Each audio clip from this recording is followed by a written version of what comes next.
Banana Slam Jam.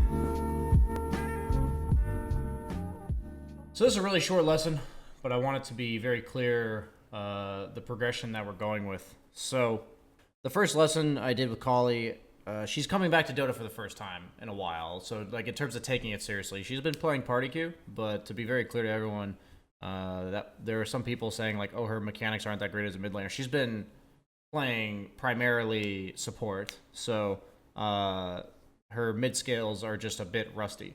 But last time, what we talked about was, first off, blocking. So she went and on her own practice blocking. And in the replays I watched, she nailed the blocks. So that's really important. And if you haven't done that already, you should. And the goal of this whole course is that, or not course, but like series, is that you guys can kind of follow along if you're in a similar boat. So you should just go block and make sure you do that until you can block every single time now. So she's been winning her blocks most of the time, which is really good. And then on top of that, we talked about how she was playing very passively in lane. So when you naturally try to stop playing passively in lane, what that results in is, generally speaking, you go overly aggressive. And I want you guys to look for points of aggressiveness. And what happens is you realize what you did wrong. So we're actually going to show just a few tidbits from replays I watched with her, where she was overly aggressive. Sometimes it's just spacing out because she hasn't played all that much, and same with you guys. And sometimes she just thought she was strong and she wasn't. So I'm going to give you some examples to show you what she did wrong, but with the sake of, this is the part of the path that she's supposed to be taking, and I was already really happy with what she's supposed to be doing. So the goal is, I first tell you, you need to be more aggressive. You need to look to right-click the person a lot more. You need to look to use CS in a way to judge based on what the opponent guy is doing in lane. You can use the creeps as an indicator. Like if one of your own creeps is really low, he's obviously going to try to go CS it. So you can use that as a way to predict his movements and look for aggression, etc. So what I'm going to show is a couple ways that aggression can go wrong. You're going to try to be aggressive, and there's a lot of different things that can go wrong when you do it. So I went over these replays with her, and we're going to talk about what she did wrong, but all steps in the right direction. 30 seconds to battle. The battle begins. So first off, for instance, she's never played Death Prophet versus Tinker. So she wins her block, and it's something where, where's her first aggression attempt? I'm just going to fast forward until I find it. So this is a perfect example of the opponent actually being very aggressive at a time he's supposed to be. So let's even rewind just a tad bit more. So in this case, you have to be always aware of what the lane equilibrium looks like. This applies to side lanes and it applies to mid lane. Every lane it applies equally, I would say. If the opponent has more creeps than you, especially if you're a hero that cannot take creeps, tank creeps, notably ranged heroes, that means that they're in a point of being poised to be aggressive. And you should do the same as this Tinker. And you're going to see that she gets punished for it. So in her mind, she talked to me about, he's on the low ground, she has Spirit Siphon coming up, she should be able to fight this guy. But he has 5 creeps and she doesn't. Like, all of her creeps are about to die while his are not. So here's what ends up happening. She tries to be aggressive because he's about to walk up the hill on her. And quickly she realizes, holy shit, there's 5 creeps about to hit me. So this is something that you should very much be aware of at all times. Like in the back of your mind, what's the lane equilibrium looking like? How does that affect whether or not I can be aggressive? And she ends up not dying, but she takes a lot more damage than she should. And then she ends up missing creeps underneath her tower. So there's all types of forms of punishment for this. And that's a perfect example of her like trying to be aggressive at a time that I kind of told her, like, oh, you can utilize the high ground. But there's things that add up. Factors.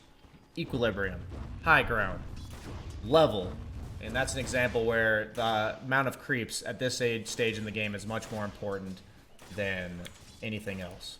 I also talked to her about Death Prophet in a matchup against a hero like Tinker. Most matchups I've seen in Pro Dota, Death Prophets are taking their Spirit Siphon to level 3. So for all these games, I hadn't talked to her yet, and she is practicing Death Prophet because it's a really good hero right now. And my method of learning any role is that you look at the 3 most broken heroes in the meta at any given point, and you play each one like 15, 20 times in a row. And that's exactly what I'm telling her to do. So what that's going to result in is you get tons of information to study from because pros are playing it all the time. You get to study skill builds, item builds, and all that kind of stuff, and you get to be good. You get like more leeway for error because the hero's really good. So when I say matchups against heroes like Tinker, sustain heavy matchups. If you look at her Spirit Siphon, it goes from 1% to 2.5% of drain. So it's effectively serving as regen to have more points in Spirit Siphon. So I was talking to her about why, Nuke is not nearly as good as Spirit Siphon in most cases, but especially in one where the opponent is heavy on harass, because she felt like she had to ferry herself a lot of regen against the Tinker, which delayed her bottle, and then she ended up not getting it anyways. So that was the big deal. She was also missing a lot of CS because of her aggression in all of these replays. So I told her you have to find the right balance between CSing and aggression. And every time you make an aggressive move, how many hits can you get in without missing CS? How many CS are you getting or missing compared to how much damage you're doing?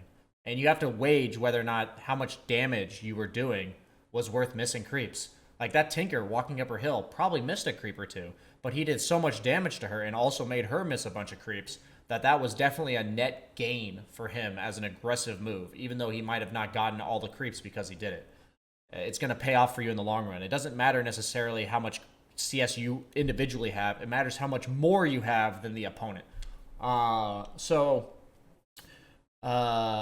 This is an example where she's going to suffer in lane because she has to think about what each one of her skills does. And on Death Prophet specifically, her E is more about trade sustaining, while her Q is more about like almost passive nuking the wave, or just like nuking for CS while also hitting the opponent. And that's why most times people take the Spirit Siphon second level, not only because it doubles in a half, but usually DP can still secure CS with level 1 nuke and some right clicks. So this was from this replay. So this is another replay, and I talked to her about this matchup specifically because in the mid lane, especially every lane, but it does matter exactly what the matchup's dynamics are, power spikes, all that kind of stuff. So you have to behave differently on every single matchup. So this is an example where instead of going for this deny, remember what we saw the Tinker do? She should hit this creep while posturing aggressively. Like she should even maybe consider walking to the low ground, hitting the creep. And then she should walk up to this Husker who's only level 1 while she's now level 2 and Spirit Siphon him under his tower for the same reason that Tinker was doing it. You're just trying to mess with him while he's CSing. And I pointed out to her that she could have done the same thing here as the Tinker did to her in her game. So right here, she was not aggressive. Instead, she went for the deny. She's still right-clicking a lot, but she's just not doing the amount of aggression with her skill set that she could be doing. And I said that if you use the Spirit Siphon now, it's effectively giving you more regen because you're not putting it on cooldown. So she chooses to use it now, but notice how it's really not that great of a trade for her because Husker is already level 2. And since earlier he was also level 1 and she had more creeps, those two things make it way better than the time that she used it. So I'm giving an example of her trying to be aggressive and then trying to point out the better times to be so and why. And it's going to be different in every single matchup. And that's what her and I were pretty much discussing in every single one that I watched with her. So the next one's going to be where we're going to talk about power spikes. So Husker as a hero hits a power spike at level 3. She also didn't take her Spirit Siphon, but we already talked about that, me and her. She decides to be aggressive on Husker, who at level 3 is much stronger because specifically his Burning Spear is double in damage. Seems pretty basic, but if she's never played the matchup, or if you don't think about matchups like this, then you just don't consider these things. So she decides to be aggressive on Husker with her Spirit Siphon, and he ends up being bullied away, but then she goes again without her Spirit Siphon, and he just kills her. She's thinking, I have creeps, I'm going to be aggressive, and then he just kills her with his level 2 Burning Spears. She sees a Husker that's low, she's never played the matchup, and this is something where you need to reflect upon it, that if this is their power spike, if you've never played a matchup before, you should even look at, like, if you queue up and you see it's a Husker mid, you should just do this, right? Like, as best you can. You should go to the hero skills and see, like, okay, I know in general this guy's going to level his passive. Let's look at how that scales, and he's going to level Burning Spears. Let's see how that scales. And let's see how much damage his nuke does. So if he's going to try to secure range, we know that. And she just wasn't aware of this. And this is something that you can do for every single matchup, and it's all about learning from your past mistakes. She came into the session saying, oh, I didn't realize he was so strong at level 3. I don't know why I did that. And I was like, yeah, that's fine. As long as you're paying attention to, I'm trying to be aggressive for these specific reasons. But in this matchup, maybe the creeps don't matter as much when he's level 3. And they only matter when he's level 1. All these factors, all they do is you have to gauge whether or not they matter in a specific matchup. Is it if who's level 3? Is it how many creeps you have? Is it if they're under the tower? All these things add up. It's just a matter of in what matchups which things matter more. So in this last example, generally why it's so important to play a hero and learn it when it's in meta is because if you lose a matchup, it's really important to know whether or not you played it wrong or whether or not it's really just a bad matchup for you. And I pulled up a game where no one in ESL played against a Death Prophet, I believe from Hellraisers. In the mid lane, he played against a sniper. No one was sniper and the other guy was Death Prophet. Let's just say the sniper won, even when he got 2v1'd. So because of that, I confirmed, and she was able to confirm, that sniper is pretty damn good against Death Prophet in lane. So when it comes to being countered in lane, you have to think about why. Like, what does this hero do that beats me? And is there any point that changes, kind of thing? And the thing about sniper is he's just going to click her a lot. And she can't really pressure him because he's going to be sitting in the back. And by the time she's got enough levels to bully him, he's got the headshot and she's relatively low armor. So she also can't really take the tower because he's able to able to hit her from far enough away. He has shrapnel to push out the wave. So what this means to me is that I'm probably going to have to rotate between lane and jungle because he's probably going to shove the lane into me and I can't really pressure him. And if I'm going to rotate between lane and jungle on every hero, what does that mean to me? So like in our Miracle replay that I did, that's on YouTube, he was Jug. So he bought a bunch of Wraith Bands in an unfavorable matchup to go hit some neutrals more between jungle and lane, right? But on Death Prophet, she needs mana. So on her, you would have to go bottle. So like in this lane, since I know I'm not going to win it, I'm either going null straight into bottle or just straight bottle. And all I'm worried about is clarities, bottle, and making sure I'm getting as much CS as possible such that since I know I'm at an unfavorable matchup, get out of the lane as decently as I can. I don't need to beat this guy. I just need to not lose in every way that I can. So I'm going to be willing to probably nuke for more CS, make sure I nuke for range creeps, all that kind of stuff to make sure I get to this bottle as soon as possible. And I consider maybe buying a salve, but potentially going just straight for bottle. The point is, you have an eventual goal to alleviate the bad parts of a matchup, and you have to kind of map out yourself the plan. So it's like, okay, I'm going to skip a salve this game, but then suddenly you're sitting at half health and you can't walk up to the creep wave when you're at 500 gold. Maybe you should have bought a salve and you would have been able to get that extra 100 gold worth and the bottle with that salve. That's the kind of stuff where it's like, okay, I need to get this bottle. What's the best way to go about doing that? And then in a given matchup, that's the thing. So I usually think, why is the matchup bad? What's my plan to approach, like, what can I do in this matchup? Do I just defend my tower? Do I just rotate between lane and jungle? What is it, right? Is this lane unlaneable and I start cutting like we see some bristleback mids in competitive doing right now? What is your approach because of the disadvantages? And so in this specific matchup, she was missing a lot of CS and she was trying to trade with the guy a lot.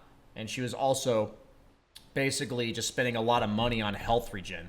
And I said, you should stop trying to trade with the guy so much and just play for your own game. The only reason you're aggressive is because it ruins the guy's game more than it ruins your own. Like if you're shutting him down from 3 CS and you miss 1, that's a net positive for you. But if you're making yourself spend a ton on regen and that negatively impacts you way more than impacts him because you have to spend more mana to be aggressive on him than he has to spend on you, then that is something worth considering as, no, I should just not be aggressive on this guy and play for my own game.